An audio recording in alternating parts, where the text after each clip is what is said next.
नमस्कार, L S मराठीच्या special बुलेटिनमध्ये आपलं स्वागत आहे। पाहूयात काही वेगवान हेडलाईन्स। एफडीए पथकाकडून मंत्रालयाच्या कॅन्टीनमध्ये पाहणी। काल हायकोर्टानं सरकारी विभागाच्या कॅन्टीनमध्ये ही पाहणी करावी असे दिले होते आदेश। पीएम मोदी आणि अमित शहा, तुम्ही जनरेशन झेडला धमकावून गप्प करू शकत नाही। आधी तुम्ही त्यांची हाडं मोडलीत आणि आता त्यांच्या विरोधात एफआयआर दाखल करत आहात। भारताच्या भविष्याशी वागताना काळजी घ्या, राहुल गांधींचा इशारा।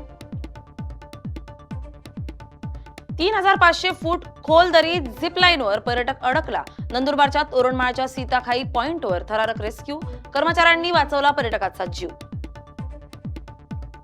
इथेनॉल मिश्रित म्हणजेच E20 पेट्रोल धोरणाविरोधात पालघर शहरातील हुतात्मा चौक येथे आंदोलन। मनसे, मविया आणि इतर संघटनांनी आंदोलन करत केंद्र सरकार विरोधात केली घोषणाबाजी।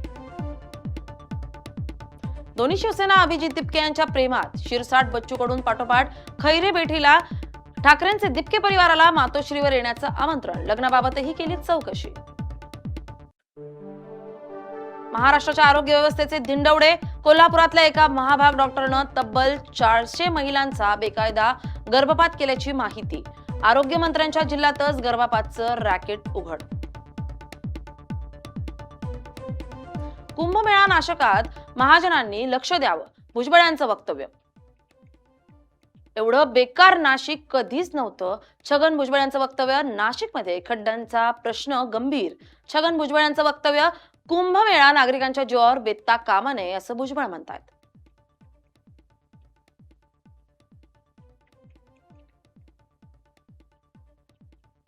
कुंभमेळा नागरिकांच्या जीवावर बेतू नये अशी भुजबळांकडून व्यक्त केलेली प्रतिक्रिया आहे। एवढं बेकार नाशिक कधीच नव्हतं, छगन भुजबळांचं वक्तव्य। नाशिकमध्ये खड्ड्यांचा प्रश्न पुन्हा एकदा गंभीर बनताना दिसतोय। कुंभमेळ्याच्या पार्श्वभूमीवर हा खड्ड्यांचा प्रश्न कधी सुटणार असा छगन भुजबळांचा सवाल। कुंभमेळा नाशकात महाजनांनी लक्ष द्यावं, भुजबळ यांचं वक्तव्य। त्याने सुद्धा लक्ष दिलं पाहिजे ना।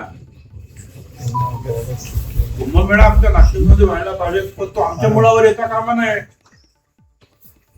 आमची माणसं जे करता कामा नये, याच्याकडे काय कोणी लक्षच देत नाही। आता बातमी कोल्हापुरातून। कोल्हापुरात गेल्या 2 दशकांपासून रस्त्यांसाठी कोट्यावधींचा निधी आलाय, मात्र कोल्हापूरकरांना खड्ड्यातूनच प्रवास करावा लागतोय। दुचाकीला मागून येणाऱ्या वाहनांची धडक बसण्याचा धोका आहे। व्हीनस कॉर्नर ते दाभोळकर चौक या मार्गांवरही अनेक ठिकाणी मोठमोठे खड्डे पडलेत। दाभोळकर चौक ते रेल्वे स्थानक या मार्गावर विशेषतः शाहूपुरी पोलीस ठाण्यासमोर मोठे खड्डे पडलेले आपण पाहू शकतोय। या भागात पावसाचं पाणी वारंवार साचत असल्यानं डांबरी रस्ता अधिकच उखडत आहे। पोलीस ठाण्याच्या प्रवेशद्वारासमोरच पाणी साचतंय। इथं वाहन चालकांसह पादचाऱ्यांनाही मोठा त्रास सहन करावा लागतोय। पोलीस ठाण्याच्या प्रवेशद्वारासमोर पाणी साचतंय म्हणजे इथं ही परिस्थिती जी आहे ती अत्यंत गंभीर बनत चालली आहे। कोल्हापूर जिल्ह्यात सलग मुसळधार पावसाला सुरुवात झालेली आहे आणि त्याच पार्श्वभूमीवर तुम्ही आता कोल्हापुरातील मलाबार जो चौक आहे त्याला आपण व्हीनस कॉर्नर असं देखील म्हणतो। तर या व्हीनस कॉर्नर चौकामध्ये एकंदरीत आता ही जी रस्त्यांची झालेली जी दयनीय अवस्था आहे ते एकंदरीत मी एल एस मराठीच्या माध्यमातून दाखवण्याचा प्रयत्न करतो। आम्ही आता इथून रोज येतो रोडवरून, तिथे पाणी वगैरे येतं साचतं। आम्हाला येता जाता रोज अंगावरती पाणी पडत असतं, पण याच्यासाठी काहीतरी उपाययोजना करायला हवी। आता तुम्ही ते आहात म्हणून हे गाडीवाले स्लो चालवतात, पण तुम्ही नसतानाही खूप फास्ट चालवतात, अंगावर पाणी उडत असतं। आम्ही कॉलेजला येता जाता पाणी, कपडे भिजतात, चिखल सगळे होतं, तर फक्त त्याच्यावरती ऍक्शन घ्यावी काहीतरी, एवढंच। रोज या खड्ड्यात पावसामुळे पाणी साठतं, ते गाड्या इतक्या फास्ट होतात की आमच्या अंगावर कधी कधी युनिफॉर्म असतो आमचा पांढऱ्या रंगाचा, तर ते युनिफॉर्मवर उडतं। त्यामुळं काहीतरी उपाययोजना करावी असंच मला वाटतं। आपल्या राज्याचे मुख्यमंत्री फडणवीस प्रतिक्रिया देताना म्हणतायत की काही लोक आपले फायद्याचं बघतात। एसआरए स्वतः प्रकल्पाचं काम पूर्ण करतील असं फडणवीस म्हणतायत। शिंदेंसोबत बैठका घेऊन काम मार्ग लावली आहेत। सरकार गेल्यानंतर 2.5 वर्ष फारसं काम झालं नाही असं फडणवीसांचं वक्तव्य।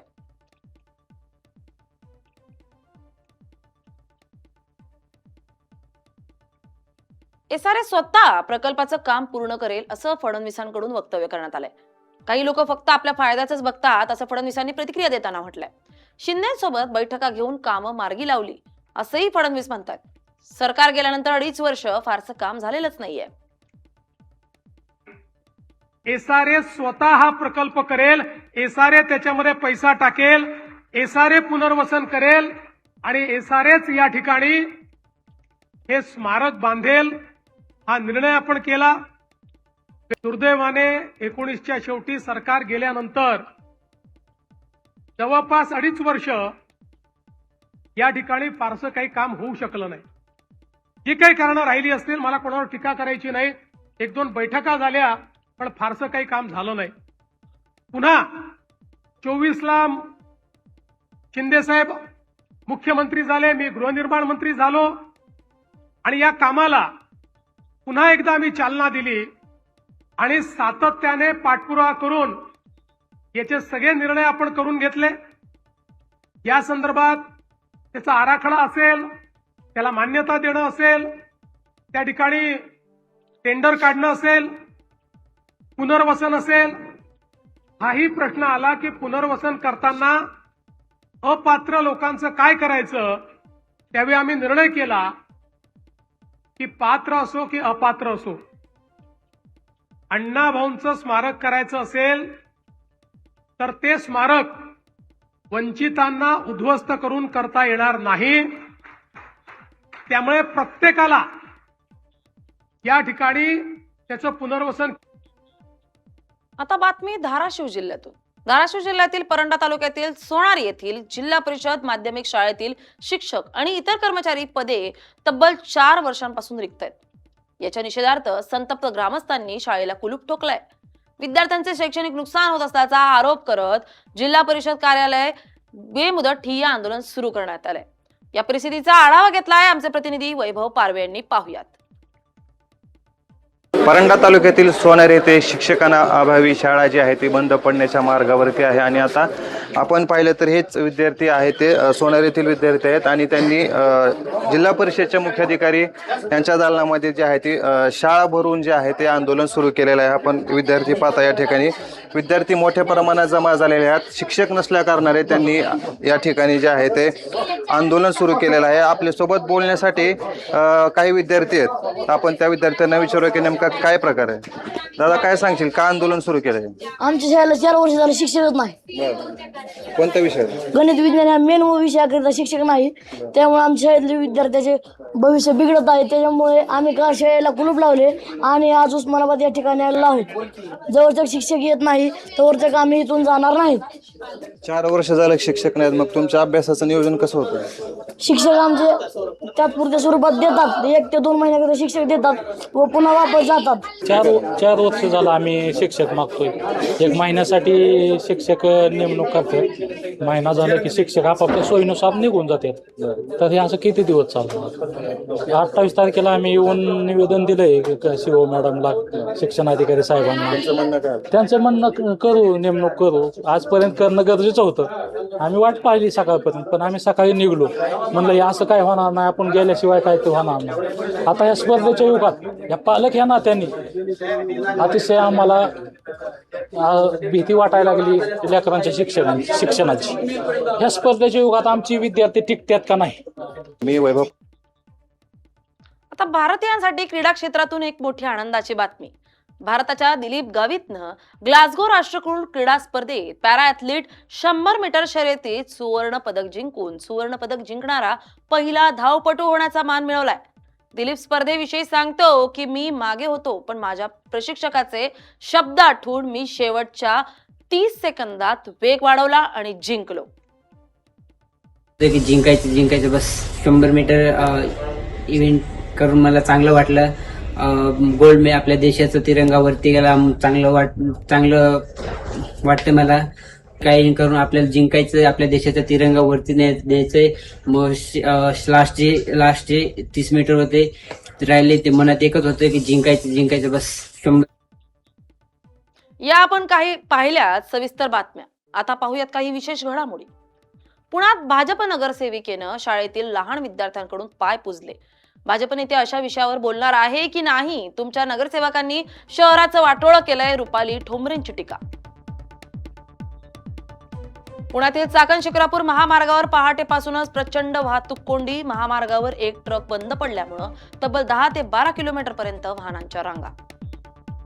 छत्रपती संभाजीनगर शहरात एफडीएची भेसळयुक्त तूप आणि पनीर तयार करणाऱ्या डेअरीवर मोठी कारवाई.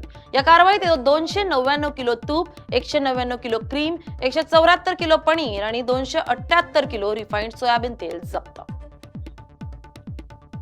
बुलढाण्यातील चिखली, देऊळगाव, राजा, धाड, सिंदखेड राजा परिसरात पावसाची धुमाकूळ. नागरिकांचा शेगाव शहराशी संपर्क तुटला. काल शेगावमध्ये भिंत कोसळून एका वृद्धाचा मृत्यू. छत्रपती संभाजीनगरमधील जायकवाडी धरणातील उपयुक्त जलसाठा 75%वर. आठवडाभरात तब्बल 43% वाढ. सध्या धरणात 57,463 क्युसेक वेगानं पाण्याची आवक सुरू. नंदुरबारमधील नवापूर तालुक्यात पहाटेपासून मुसळधार पावसाला सुरुवात. रंगावली नदीला पूर, प्रशासनाकडून सतर्कतेचा इशारा. पुणे जिल्ह्यातील भोर तालुक्यातील नीरा देवघर धरण आज पूर्ण क्षमतेनं भरलंय. 12 टीएमसी क्षमता असलेलं नीरा देवघर धरण पूर्ण भरल्यामुळे पुणे जिल्हा, सातारा जिल्हा, त्याचबरोबर सोलापूर जिल्ह्यातील शेतकऱ्यांना दिलासा. यवतमाळच्या दहेली येथील नदीच्या पुलावरून कारसह एकाच परिवारातील 4 जण गेले वाहून. पतीचा वाचला जीव, पत्नी आणि 2 चिमुकलींचा आढळला मृतदेह. जुन्नरमध्ये भरधाव वेगानं पिकअप चालवण्यावर पोलिसांची मोठी कारवाई. आरोपीवर कायदेशीर कारवाई. धोकादायक ड्रायव्हिंग करू नका, पोलिसांची माहिती. वाशिममध्ये रात्रभराच्या पावसानं सोनल प्रकल्पातील जलसाठ्यात वाढ. शेतकऱ्यांना दिलासा. अजूनही जोरदार पावसाची गरज असल्याची शेतकऱ्यांची भावना. या होत्या काही महत्त्वाच्या घडामोडी. पाहत रहा LS मराठी, सत्याची नवी दिशा.